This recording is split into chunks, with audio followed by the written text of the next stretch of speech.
This is my persuasive speech for Comm 110.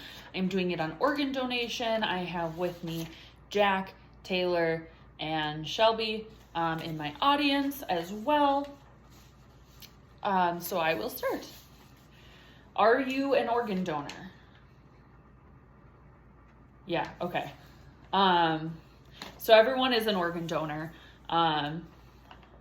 The decision to become an organ donor is not one that is often researched. It's just usually a yes or no question that is made when you get your license at a very young age for most people.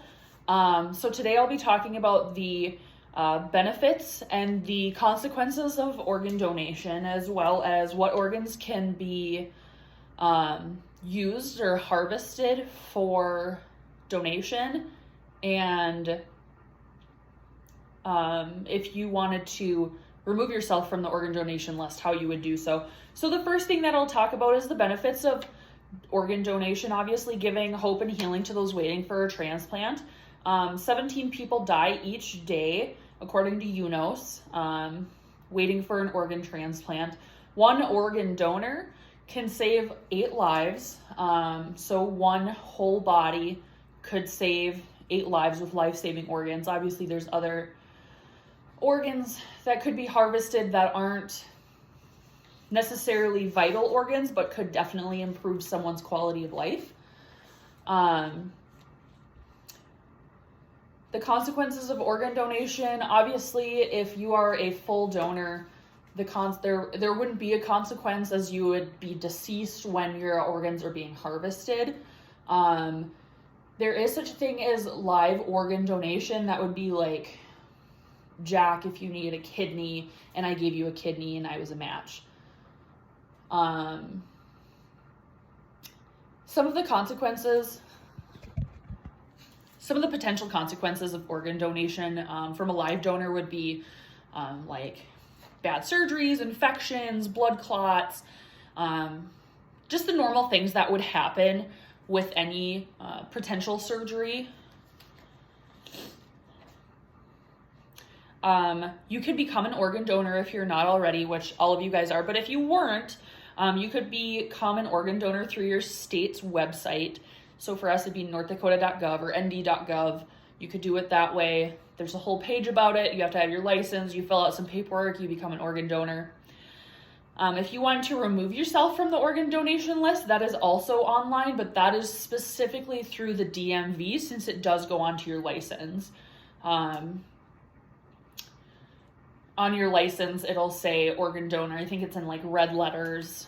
It'll say if you're an organ donor or not. So if you do want to be removed from that list, you would probably get a new license that says, it wouldn't say anything. It wouldn't say not an organ donor, or just say nothing.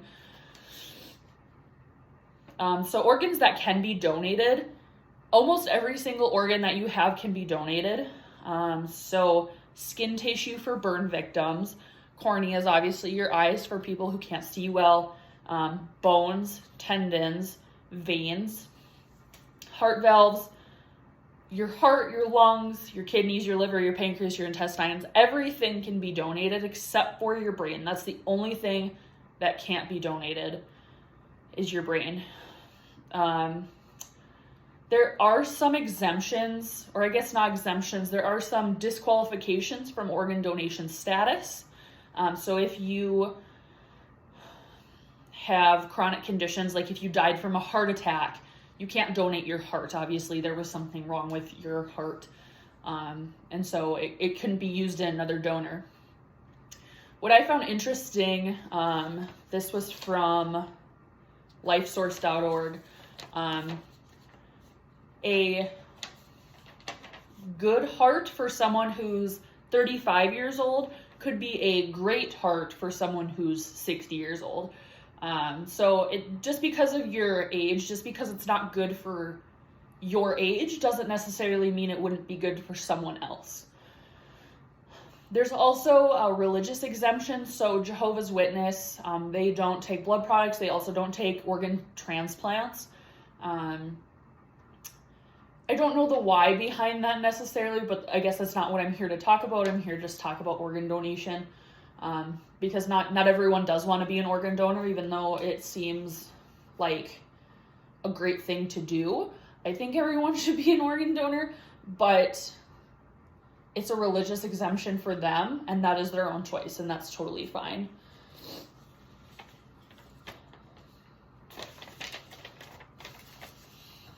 The camera keeps falling, I'm so sorry. So I talked about the benefits, the consequences of organ donation, how to become or remove yourself from the organ donation list, and the organs that can be donated, the organs that cannot be donated, and then potential exemptions from organ donation. So I hope that you guys enjoyed my speech, and if you're not an organ donor, I hope that you do consider it and help save a life. Thank you.